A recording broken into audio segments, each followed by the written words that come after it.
Once again, a warm welcome to this modular training on standard treatment guidelines on Ayurveda systems of medicine. Particularly today, you came from different parts of the country.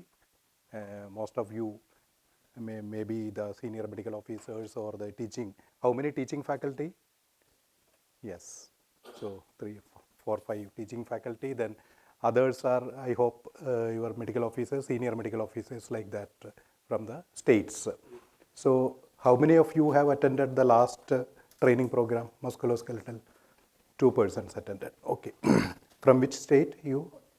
Uttarakhand, Rajasthan. तो उत्तराखंड में उसके बाद कुछ किया है आपने? नहीं हुआ. राजस्थान में हाँ. अच्छा, 4 ट्रेनिंग प्रोग्राम आपने करवा दिया मस्कुलोस्केलेटल में. कितने लोगों को किया था? हाँ हाँ. तो 180 पूरा 2 बैचेस में आपने करवा दिया. कितनी दिन का ट्रेनिंग प्रोग्राम किया था? हाँ हाँ. 1 डे ईच प्रोग्राम. तो आपको मतलब उत्तराखंड में हाँ, मणिपुर से भी आपने ट्रेनिंग करवा दिया बाद में? कितने लोगों को करवा दिया था? हाँ हाँ, 5 लोगों को लिए. वो तो आप आसानी से कर सकते हैं एक्चुअली. ठीक है. तो आपको क्या प्रॉब्लम था ट्रेनिंग करवाने में?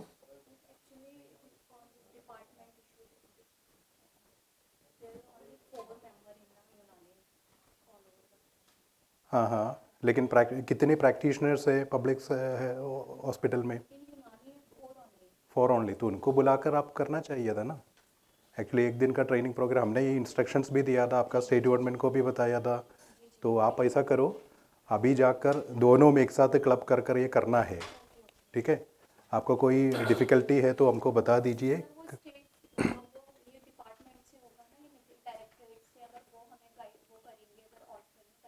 नहीं, दैट इज़ ट्रू. और इसके लिए आपको परस्यू करना पड़ेगा. आप इसमें इधर से जाकर आपको एक रिपोर्ट देना पड़ेगा.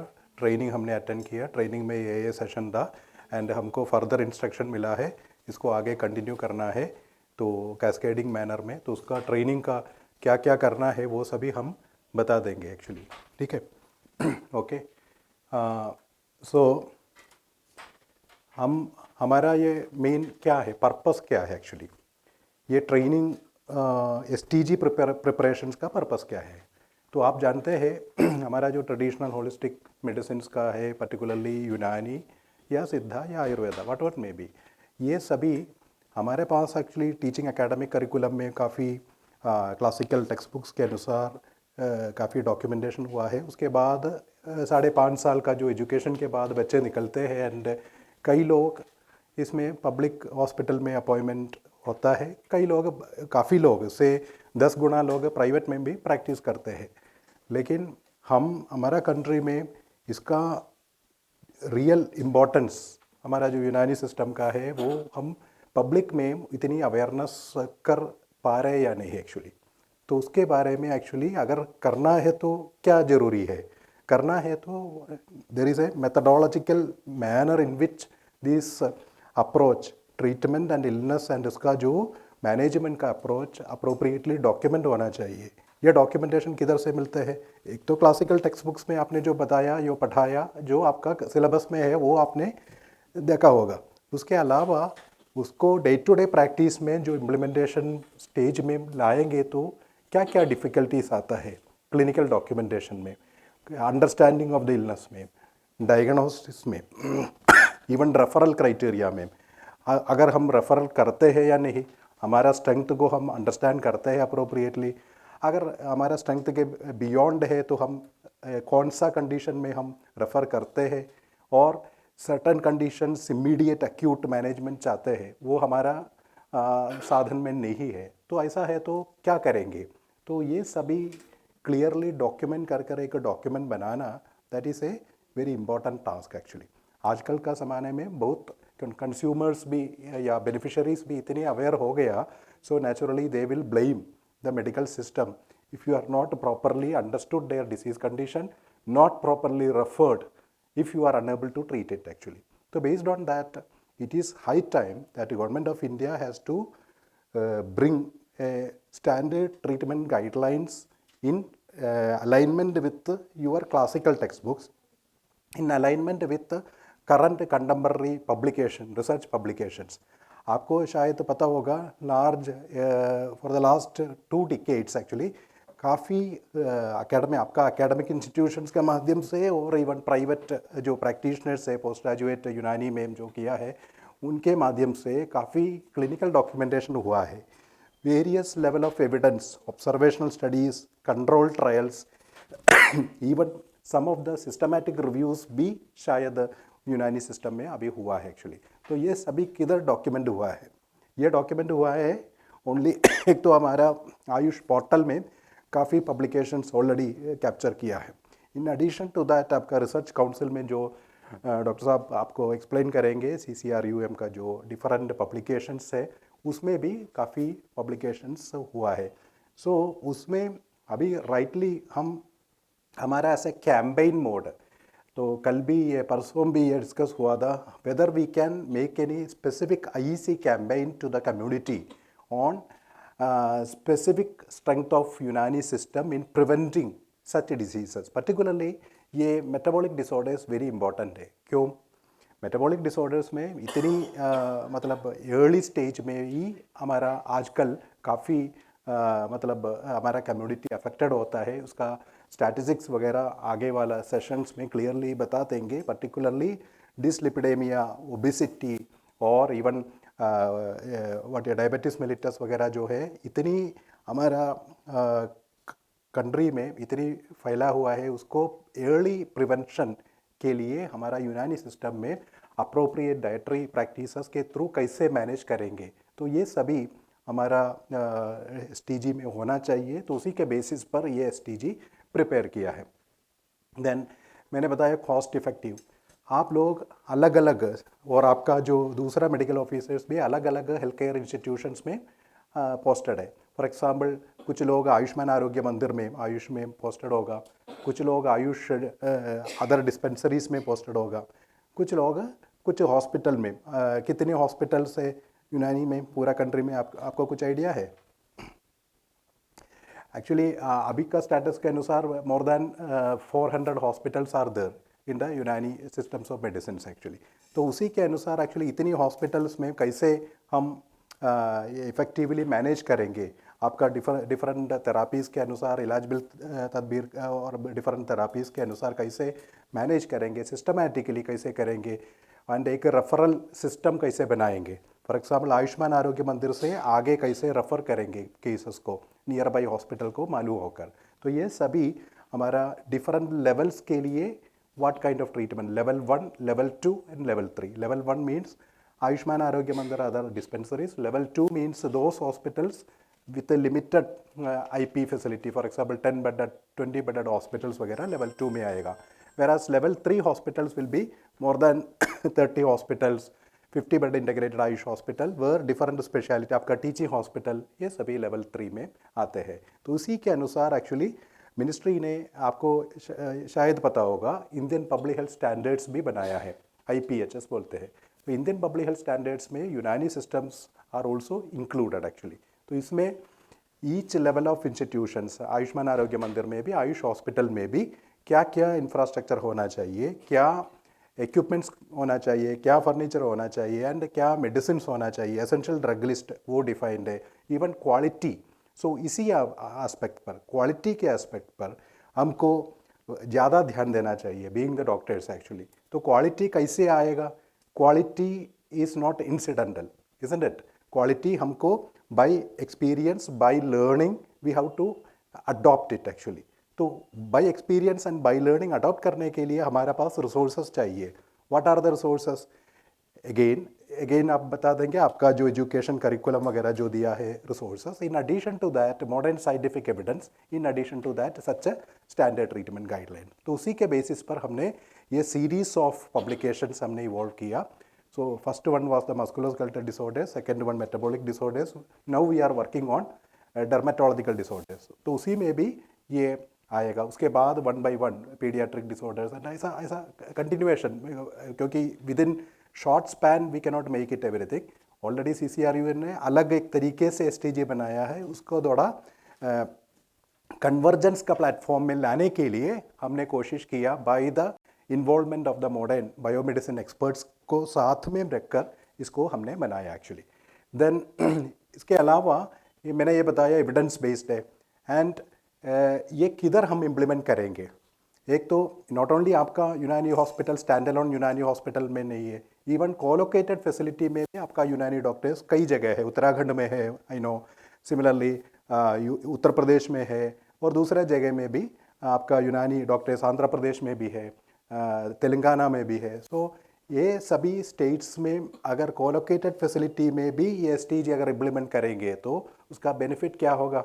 Definitely there will be a chance that you can speak with your allopathic counterparts. These are the areas where we have the sufficient strength. So you can see that these are the referral criteria we are going to adopt. Based on that, we will refer these patients to you. Simultaneously, you can also refer these and these cases to us. So that कुछ guideline, कुछ documentation उनको भी आप दे सकते हैं, so that you can tell them this is already vetted by the modern experts, biomedicine experts को wait किया है, उन्होंने ही इसको साथ में रखकर ये प्रिपेयर किया है। So naturally you can have a communication channel open होगा even at colocated facilities. In addition to that you may be knowing that integrated AYUSH units are being opened at All India Institute of Medical Sciences. तो AIIMS में भी suppose आपका यूनानी unit वगैरह आ रहे हैं तो डेफिनेटली उधर भी ऐसा STG इज हाईली इम्पॉर्टेंट। तो उसी के बेसिस पर हमने entire set of Unani hospital, entire set of AYUSH hospitals, colocated facilities, AIIMS, tertiary care hospital, सभी जगह इवन रिसर्च काउंसिल्स का जो हॉस्पिटल में भी ये STG has to be implemented. In addition to that हमारा स्टूडेंट्स है, इंटर्न्स है, अंडर ग्रेजुएट कोर्सेज का इंटर्न्स है, उनको वाइडली ये STG has to be percolated in letter and spirit. उसी के लिए हम क्या कर रहे हैं, हम national commission of Indian institute of medicine, similarly national commission of homeopathy के लिए रेस्पेक्टिव जो whatever the STGs prepared by the DGHS, it will be circulated to them. So widely all the colleges में भी ये implement करने के लिए हम उनको सजेशन दे देते हैं। देन इसमें अभी एक्सिस्टिंग STG ऑलरेडी मैंने बता दिया, CCRUM वगैरह जो ने ऑलरेडी पहले भी बना दिया था, पहले भी क्लिनिकल डॉक्यूमेंटेशन वगैरह था, लेकिन उसका बेसिकली वो STGs are very intensive and in terms of what you call current, उस टाइम का जो करंट नॉलेज जो साइंस में जो कितनी डेवलपमेंट हुआ उसी के बेसिस पर बनाया था। So now what is the requirement is that quality assurance के लिए more and more advancement, more and more diagnostic criteria which is acceptable uniformly internationally, that has to be assimilated. So based on that अभी जो current STG बनाया, दूसरा है एक ICD-11। आप जानते हैं क्या ICD-11? International classification of disease 11 में ट्रेडिशनल मेडिसिन के लिए भी एक सेपरेट चैप्टर बनाया है, तो इसमें आपका यूनानी सिस्टम भी शामिल है। तो यूनानी सिस्टम का ICD-11 क्लासिफिकेशन के अनुसार जो नॉमेनक्लेचर है वो भी हमने इस STG में इंटीग्रेट किया। तो ऐसा टाइम आएगा फ्यूचर में, आना चाहिए एक्चुअली, जो all the prescriptions whatever you are making in your Unani clinics, hospital, dispensaries वगैरह, वो एक तो ABDM कॉम्प्लाइंट होगा, आयुष्मान भारत डिजिटल मिशन का जो पेशेंट आइडेंटिटी का जो कॉम्प्लाइंट होगा। In addition to that whenever you make any prescription it will be automatically capturing the ICD-11 classification. तो उसी का फ़ायदा क्या होगा, ये जनरली दूसरा सिस्टम का जो लोग भी उसको ईजिली लर्न कर सकते हैं, सो दैट आपका जो diagnosis is clearly understood by, suppose आप रेफर करेंगे सिंपली आपका जो डायग्नोसिस लिखने से सभी मतलब modern experts they may not understand what is it actually, even though you sometimes write the symptoms and other major signs and symptoms in your prescription, उसी से alone they may not able to understand how you diagnosed actually. तो final diagnosis आप ICD-11 के साथ अगर link करेंगे तो definitely your allopathic counterparts also able to understand what is the exact diagnosis that you are making. So based on that ICD-11 classification also has been integrated into this metabolic disorders का STG। बाकी जो क्या है specific differential diagnosis, which has been vetted by the both Unani experts and allopathy counterparts, वो भी इसमें शामिल है actually. So that clinical precision, that is very important actually. Ultimately, what is the basic principle of management is the clinical precision. वो clinical precision, as and when we mature, as and we have a lot of experience, that clinical precision is generally achieved. But we try to make a document in a very simple format that the clinical precision के लिए enabling guidelines and with the differential diagnosis के लिए whatever the referral criteria, everything has been clearly documented. Then interdisciplinary management approach. Interdisciplinary management approach, we mean that other than the proper Unani management criteria, we are also including even the dietary practices, specific dietary practices, yoga का जो वो that we have tried to integrate. So every STG, whether it is Ayurveda, Siddha, Unani, homeopathy, yoga को separate नहीं रखा है. Whatever the common yoga protocols which is asana and pranayama which is part of that your STG, so that at least patients को जब आप counselling देते हैं, dietary prescription देते हैं, along with that you can also advise them to practice the yoga. Particularly this is relevant in the metabolic disorders, क्योंकि काफ़ी योगा का प्राणायाम का इम्पोर्टेंस है ये in managing the metabolic disorders. Then scientific evidence generations में wherever possible, because every disease condition इतनी ज़्यादा larger scientific publication हुआ नहीं है, लेकिन what we requested the secretariat CCRUM to have that wherever sufficient strength of scientific documentation is there, that should be linked, and that kind of medicines are also part of your whatever your management criteria. So lower level we try to stick on to maximum essential drug list. Already you may be knowing that Ministry of Ayush published the essential drug list including for the Unani medicines. So Unani का जो essential drug list के अलावा जो certain medicines भी इसमें आप देख सकते हैं आपका STG में, तो वो कैसे किधर से आएगा? For that आपका हॉस्पिटल में suppose there is a local purchase mechanism वगैरह है, तो उसी से आपको इंटेंड करना पड़ेगा. Later we will see that if it is highly recommended by all the practitioners, we will try to, whenever this essential drug list is being updated, at that time we will try to integrate into our EDL. So currently there are certain medicines which are beyond the essential drug list, which is also featuring in this STG. Okay. So as I mentioned, that the concept of STG is not new to healthcare. They have long been recognized as essential tools for ensuring evidence-based, standardized and rational treatment practices. So STG का ज़रूरत ये भी पड़ता है आपका यूनानी system में भी, मुझे पता नहीं, शायद ये हो सकता है कुछ जगह एक पर्टिकुलर काइंड ऑफ मैनेजमेंट रखते हैं, लेकिन साउथ में सपोज बेंगलुरु आपका NIUM में थोड़ा अलग तरीके से उसको ट्रीट करते हैं. तो इसको सभी को कन्वर्ज कर एक नेशनल लेवल गाइडलाइन बनाने का ज़रूरत है. इसलिए that is also one of the reason that STG is highly important. Then modern research methodologies and outcomes data need to be incorporated alongside classical Ayushka principles. Uniform guidelines facilitate dialogue and coordination between Ayush and modern medicine practitioners, which is vital for integrative care and effective referrals. Then STGs serve as a foundational resources for newly inducted Ayush medical officers and trainees and interns. तो ये important है. आपका कुछ states में at least what I understand that new medical officers को शायद last 2-3 years में शायद इंडक्ट किया होगा, तो उनको कुछ ट्रेनिंग दिया है अभी तक. Induction training is very important. जब new medical officers are posted in the any health system, definitely induction training is a must. So suppose you have that kind of what you call posting, new posting of the, या even transfer कर new hospital में लाएंगे, उसी time में भी some kind of reorientation training चाहिए. तो काफ़ी मुझे पता है काफ़ी स्टेट्स में कोई ट्रेनिंग होता ही नहीं है एक्चुअली. पोस्टिंग करने के बाद शायद कुछ मीटिंग में बुलाते हैं, otherwise there is nothing. So that should be the practice. That should not be the practice actually. We will guide the states and UTs to conduct the periodic training program.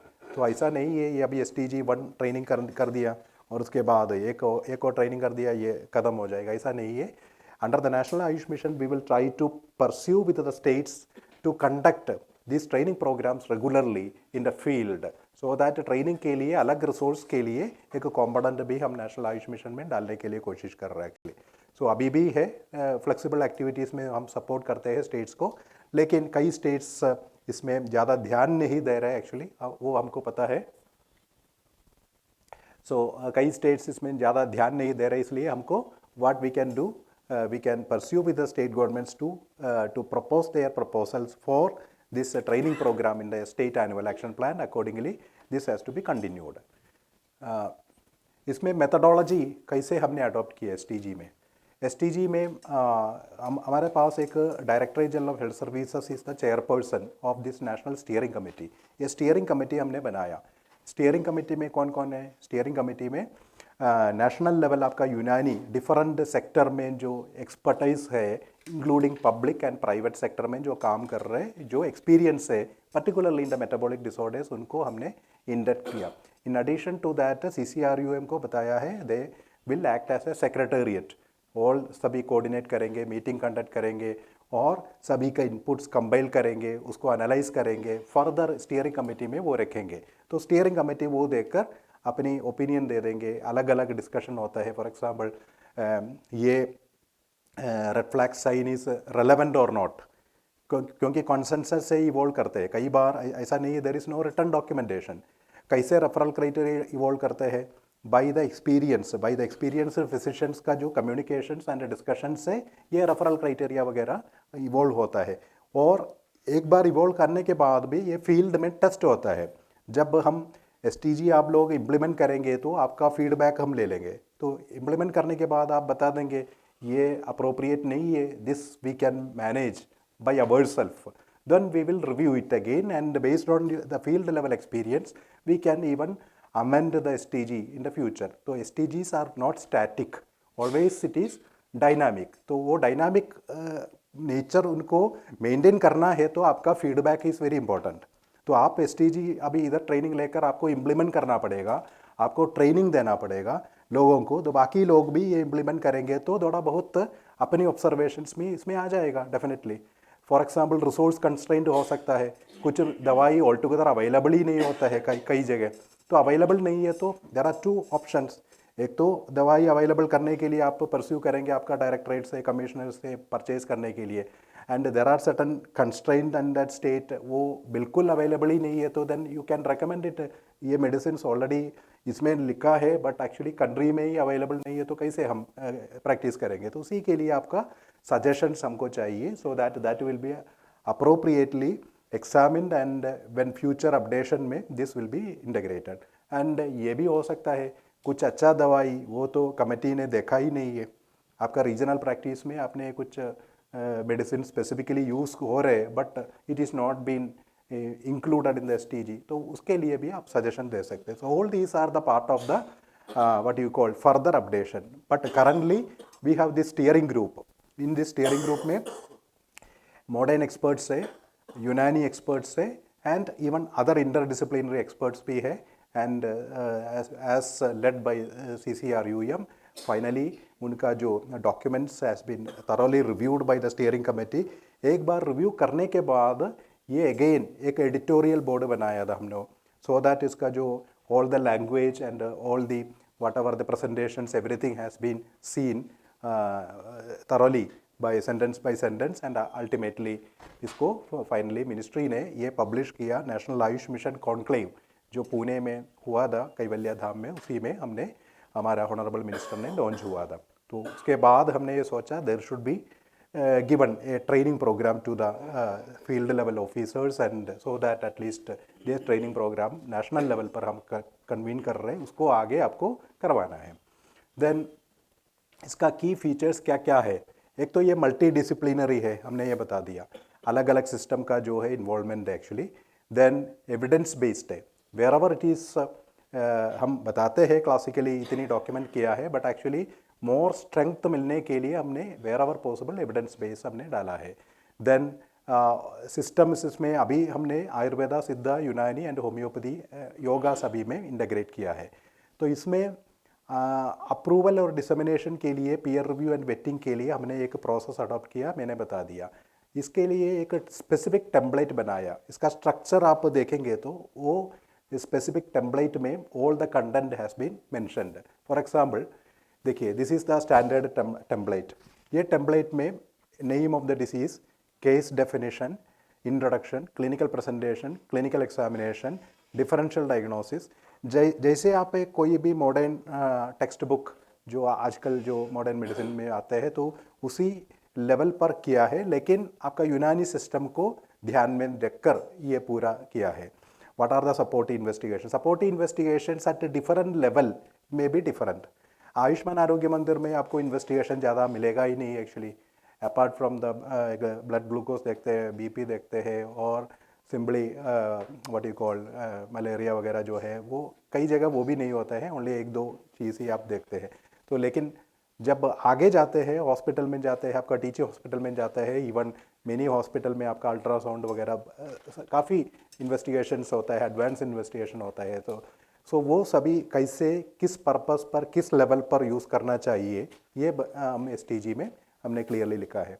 Diagnostic criteria, modern and AYUSH system specific, even the clinical outcome scale wherever it is relevant, clinical outcome scale भी हमने बता दिया।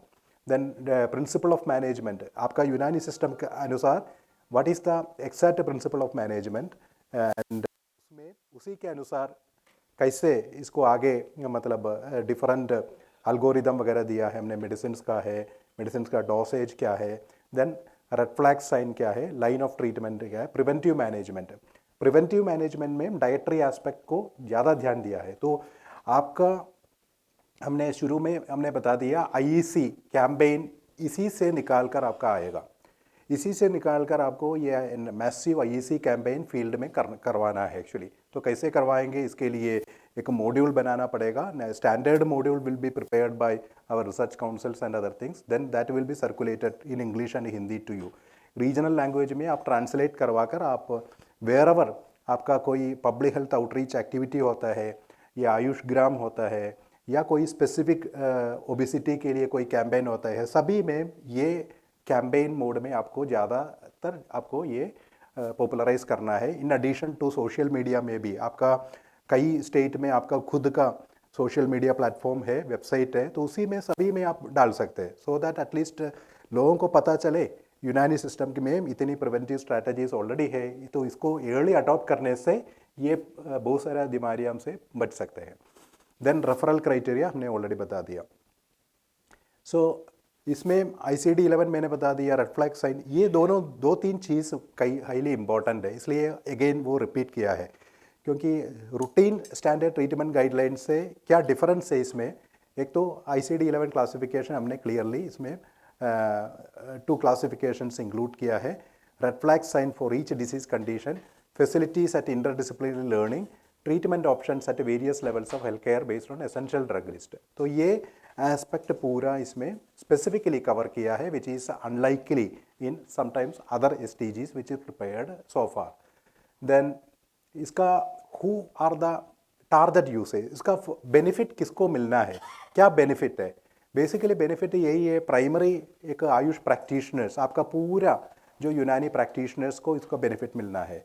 तो हम अभी सोचते हैं अभी तो ओनली प्राइवेट पब्लिक में इतनी ज़्यादा प्रैक्टिशनर्स नहीं है, तो प्राइवेट प्रैक्टिशनर्स को कैसे टारगेट कर सकते हैं, इसके लिए हमने नेशनल कमीशंस को बताया है। सपोज आपको ये शायद पता होगा शायद आगे 5 साल में रजिस्ट्रेशन रिन्यूअल के लिए even mandatory continuous medical education करना एक गाइडलाइन तो आया है और आ भी रहे एक्चुअली।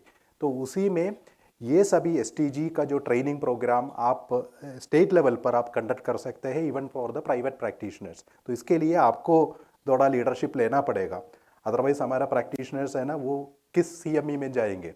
तो स्टेट गवर्नमेंट में ये सभी ट्रेनिंग प्रोग्राम, इसके बाद बात करें, कंटिन्यूस प्रोग्राम हमको करवाना है एक्चुअली। तो आपका स्टेट्स में भी आप आपका कमिश्नरेट डायरेक्टरेट में ये बता दीजिए, ये training program not only for the public health doctors, even for the private doctors के लिए भी हमको करना चाहिए, इधर फिजिकल मोड में या इवन फिजिकल मोड में इट इज़ यूजफुल, क्योंकि eye to contact and discussions वगैरह उसमें ज़्यादा हो सकता है। वेरास ऑनलाइन मोड में if at all not possible then एक ऑनलाइन मोड में भी कर सकते हैं, but we will advise you to conduct the training program in physical mode. Secondary state level जो administrative program managers, public health administrative researchers and training institutes facilitating interdisciplinary learning and research, उन्हीं के लिए भी ये documents STG document is very important. Why? Because ultimately the intention of such training programs, intention of such STGs are to assimilate the knowledge of Unani into the public health domain. Second one, इसका जो दूसरा objective है, आपको again emphasise करेंगे आपका यूनानी system का जो रोल हमारा हेल्थ केयर में, वो थोड़ा ज़्यादा एम्फोसाइज कर सकते हैं. STG को अप्रोप्रिएटली आप बता देंगे, आपका दूसरा काउंटर पार्ट्स को बता देंगे, आपका पॉलिसी मेकर्स को बता देंगे, हमने ऑलरेडी STG बना दी है, STG के अनुसार हमारा doctors are practicing and the patients are also getting satisfaction. So ये सभी सेकेंडरी लेवल पर दूसरा जो अदर सिस्टम्स का एंड पॉलिसी मेकर्स के लिए यूजफुल रहेगा. Indirect beneficiaries no doubt the patients. After all simply आंख बंद कर कर कुछ दवाई दे दिया सो दैट उनको कुछ सक्सेस मिला, कुछ सक्सेस नहीं मिला. So that instead of that आप सिस्टमेटिकली आपका साइंस के अनुसार आपने डॉक्यूमेंट कर कर, आपने डायग्नोसिस कर कर, आपने डायग्नोस्टिक क्राइटेरिया अडॉप्ट कर कर, क्लिनिकल आउटकम स्केल को असेस कर कर आप अगर ट्रीटमेंट दे देंगे तो definitely that have a long reach effect and that kind of patients will continue to approach you again. So उसी के लिए भी ये STG का use is actually immense. So इसका कैसे हम रैशनलाइज करेंगे? It is enhances the clinical competency, documentations, then modular training ensures consistent understanding and uniform application of SDGs, diversity in practices, practice styles across systems and regions highlights the need for uniform clinical guidance, then growing number of facilities and practitioners demands systematic training. Then national level modular training अभी हम कर रहे हैं. हम आपको क्या क्या दे रहे हैं? एक तो ये मॉड्यूल तो itself हम दे रहे हैं, इसके अलावा भी हम आपको all the whatever the presentations and videos वगैरह जो है इसमें है वो आपको शेयर करेंगे. Then in addition to that further training के लिए what actions you are suppose to take next से 6 महीने में आपको कैसे ये ट्रेनिंग फर्दर कंडक्ट करना है, उसके लिए आपको गाइडलाइन दे देंगे. देन फोकस एरिया में structure, content and rational, evidence based recommendations, practical clinical applicability. Then format, high impact multi-day sessions for Ayush medical officers, state directorate representative and system specific experts. Participants become master trainers to conduct state and district. So आपको ये करना पड़ेगा. Suppose बड़े बड़े state like UP में आपको अगर करना है तो देन आपको रीजन वाइज पहले आपको ट्रेनिंग देना पड़ेगा. तो रीजन वाइज आप ट्रेनिंग दे देंगे तो सभी ज़्यादा यूनानी मेडिकल ऑफिसर्स है तो देन पहले आप एक ग्रुप ऑफ इंटरमीडियरी मतलब मास्टर ट्रेनर्स को डेवलप करना पड़ेगा. वो लोग जाकर अपनी फील्ड में जाकर फर्दर ट्रेनिंग दे देंगे. So directly if you are not able to train the people, suppose आप ज़्यादा नंबर नहीं है तो then directly you can have that training program at 3 teaching hospital. आपका टीचिंग हॉस्पिटल में ट्रेनिंग दे देंगे तो आपको वेन्यू भी देखने का ज़रूरत नहीं है, आपका रिसोर्स पर्सन्स भी उधर से मिलेगा ट्रेनिंग करने के लिए. एंड उनके पास आप फंड डिसबर्समेंट में भी गवर्नमेंट को कोई प्रॉब्लम नहीं है. तो फंड डिसबर्समेंट में ज़्यादा नहीं आता है एक्चुअली, मेनली खाने पीने का खर्चा आता है. सपोज उनको आने का खर्चा आता है, दूसरा डिस्ट्रिक्ट से इधर आने के लिए खर्चा आता है. 1-2 दिन में ट्रेनिंग कंप्लीट कर सकता है. ठीक है. देन विजन है to promote standardised safe and effective AYUSH based clinical care through competency driven training. इसका बेसिक गोल्स है कैपेसिटी, हमारा जो ओल्ड प्रैक्टिशनर्स का जो capacity, clinical acumen, clinical efficiency वो बढ़ाने के लिए कोशिश कर रहे हैं. Ensure evidence based and patient centred clinical decision making, strengthen health system integration through harmonized treatment protocols and referral system, contribute to improved public health outcomes through standardization. The longer run में what we want actually, longer run में as a practitioners we want more decision making at the clinical level actually and the patient centered approach in Unani system of medicine. At least ज़्यादा patients हमारे पास कैसे आना है तो उनको community outreach में ज़्यादा यूनानी का सिस्टम का एम्फोसिस कैसे करना है, उसी के लिए हम STG का एक है core objectives, system wise strengthening the documentation, referral and feedback. Similarly ये एथिकल प्रैक्टिस करने के लिए भी इम्पोर्टेंट एक्चुअली। अल्टीमेटली लोगों का ध्यान में ये है कुछ, there are two kinds of knowledge generally perception है। एक तो है कुछ झोला जाप प्रैक्टिशनर्स प्रैक्टिस कर रहे, वो इमेज वो निकल जाएगा। Second one is actually definitely mixopathy, that means allopathy को मिक्स कर कर हम प्रैक्टिस कर रहे, वो भी इसमें से निकल जाएगा, because this is our limitation, this is the area where we are actually referring the cases to them, and these are the areas where we have definite advantage and we can manage actually. So that standardized guidelines will give credibility to your systems also. Understand the principles and structure of the Ayush SDG skills, apply SDGs in the diagnosis, prescription and follow up. So state level roll out मैंने already बताया, कैसे national level orientation के बाद आपको regional level में जाकर आपको करना है to ensure continuous and flexible wide reaching capacity building. The Ayush vertical is leveraging. तो हम इसके लिए आपको what you call necessary support दे देंगे, support in terms of technical support हम दे देंगे। बाकी financial support के लिए आपका कमिश्नरेट एंड डायरेक्टरेट को आपको बताना पड़ेगा, वो स्टेट एनुअल एक्शन प्लान में डालकर इनको नेसेसरी, कई स्टेट्स को पैसा दिया भी है एक्चुअली। लास्ट मस्कुलोस्केलेटल डिसऑर्डर्स के बाद 24 स्टेट्स ने हमको रिपोर्ट बैक किया है actually, they have undertaken the training programmes actually. Similarly Unani system में भी आपको ये रिपोर्ट आप जब ट्रेनिंग करने के बाद आप देने के बाद आपको बताना पड़ेगा, this training has to be continued actually. We will also write to the states. Then as I mentioned, commissions को भी हमने लिखा है, that will be continued to do. So expected outcome, uniformity in service delivery across facilities, increased patient safety and satisfaction, enhanced clinical competence and confidence, strengthen integration with the national health programs, evidence-based data generation for policy decisions. So ये training आपको करने के बाद further reporting system आप हमको report भी करना है एक्चुअली। इतनी लोगों को हमने ट्रेनिंग दिया है एंड इतनी फर्दर 6 महीने के बाद ये भी लिख सकते हैं हमको, इतनी लोग अडॉप्ट करने से इतनी पेशेंट्स एनहेंस हुआ है आपका फैसिलिटी में, क्योंकि अल्टीमेटली वही ऑब्जेक्टिव है। सिस्टमैटिकली अगर अडॉप्ट करेंगे तो डेफिनेटली मोर क्लिनिकल आउटकम्स आएगा, मोर पेशेंट्स आपको टर्न आउट होगा, तो उसी के लिए भी हम थोड़ा लॉन्ग टर्म आउटकम भी हम कैप्चर करना है, link outcomes with accreditation and quality assurance mechanism. So this is what I want to make a brief on to you. If you have any doubt, clarifications और suggestions, you can raise now. आपने कुछ बताना चाहता था बीच में, तो आपने कुछ बताइए। There was some query because as an Ayurveda and Unani has been put already in sister concern medicines and all sort of that. What are the basically researches in Unani? Still, I think most of the various doctors and the senior faculties are sitting there.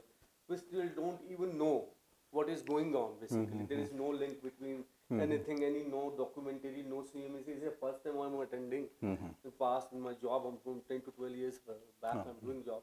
But still, we didn't have any documentation what has been really researched out in Unanis and all sort of that and another schemes that so we can elaborate and exactly enhance our knowledge. So that is why इसलिए हमने ये STG बनाकर actually एक national level modular training कर रहे हैं actually, because large number of अभी whatever the efforts done by the government of India, by the even the research councils, Osama he will explain it.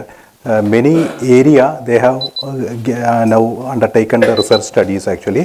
Many of the publications they have made actually. So in his session he will detail out in the context of the metabolic disorders particularly, in otherwise also general also he will explain to you. So what is the mechanism to dissipate actually already Ayush portal में if you go through the website of the research councils, Ayush portal में काफ़ी studies इसमें already, यूनानी का भी already, कितने doctor साहब आप बता सकते हैं कितनी स्टडीज़ ऑलरेडी है?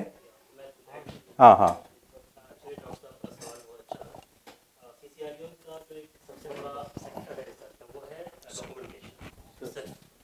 और डॉक्यूमेंटेशन की जहाँ तक बात है तो अभी तक मोर देन 105 के आसपास जो क्लासिकल मेडिसिन होती हैं उनका वैलिडेशन किया गया है, वही एक्चुअली डॉक्यूमेंटेड। सपोज खमीरा मरवारीद है, या माजून तबीदुल वर्द है, we know that it is a classical evidence based centuries this is in use books में है, लेकिन इसका डॉक्यूमेंटेशन नहीं था। ये आपको क्वेरी थी ना कि इसके लिए हमने क्या किया, डॉक्यूमेंटेड किया या नहीं किया। तो उसका डेटा जनरेट किया, उसकी डबल ब्लाइंड स्टडीज़ की डिफरेंट सेंटर्स पे मल्टी लेवल स्टडीज़ हुई, उसके बाद फिर उसको एक बुकलेट की शक्ल में उसको पब्लिश किया गया और वो CCRM की वेबसाइट्स पे अवेलेबल है वो डिटेल्स। तो ये सबसे बड़ा काम है जो कंपोनेंट है रिसर्च का, data generation and evidence based उस डॉक्यूमेंट को, उस नॉलेज को बनाना पब्लिक के लिए या रिसर्चर्स के लिए।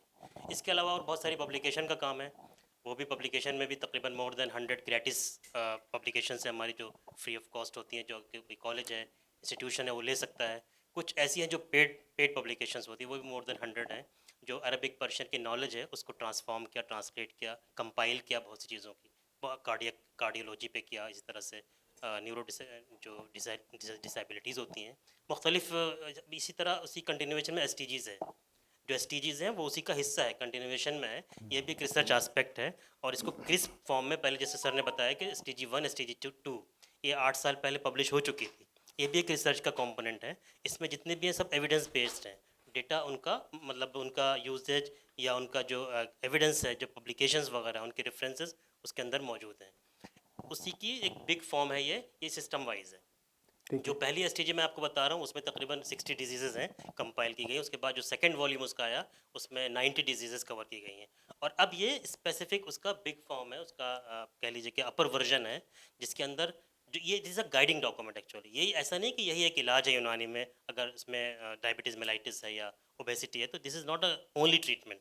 ये एक गाइडिंग डॉक्यूमेंट है उन लोगों के लिए जो प्रैक्टिस में है, ताकि इसको गाइडिंग बुक बना करके आगे वो मुख्तलिफ रास्ते तलाश कर सकें इलाज के लिए। और इसके अलावा भी बहुत सी चीज़ें अभी हम जब टॉक होगी तो ठीक है, इंशाल्लाह उसमें वो उनका सेशन में वो डिस्कस करेंगे। Any other points you want to discuss if you are any doubt, otherwise we will meet again in the evening, I will come back actually. Okay, thank you. हाँ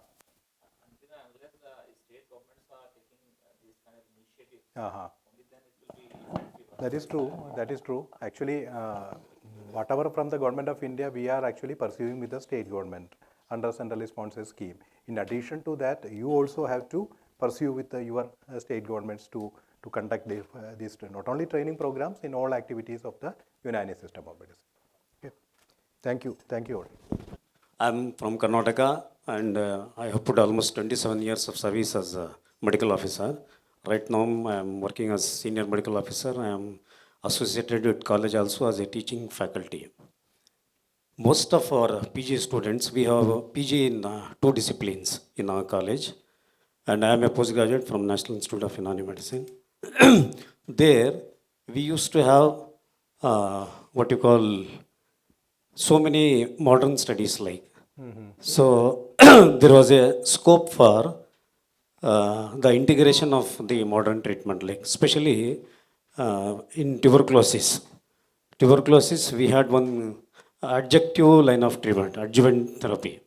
So is there any scope for adjuvant therapy in modern system of medicine?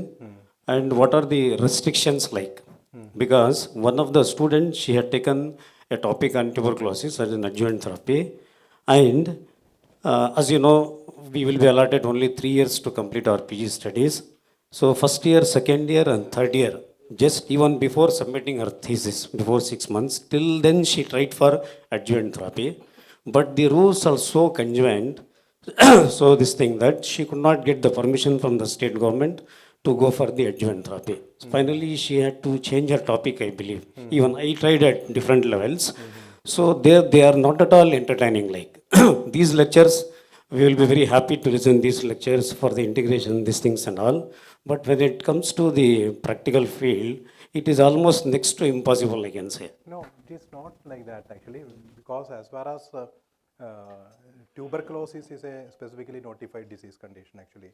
There is a NTEP guidelines are there, National Tuberculosis Elimination Program guidelines are there actually.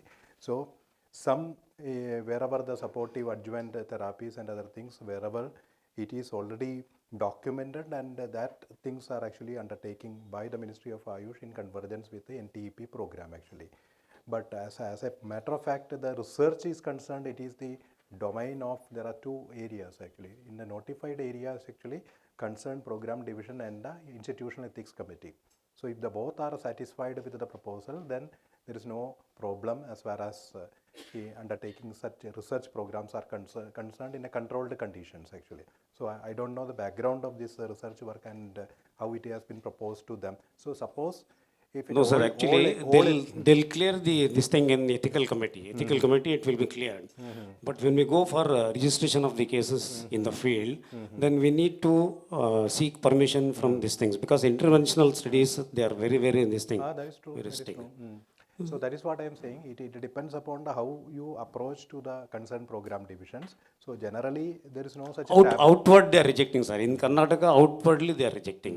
So any national guidelines and any recommendation from this platform, No, so that we can concentrate on adjuvant therapies. See, actually, adjuvant therapy, I think CCRUM have taken some even tuberculosis also, you know.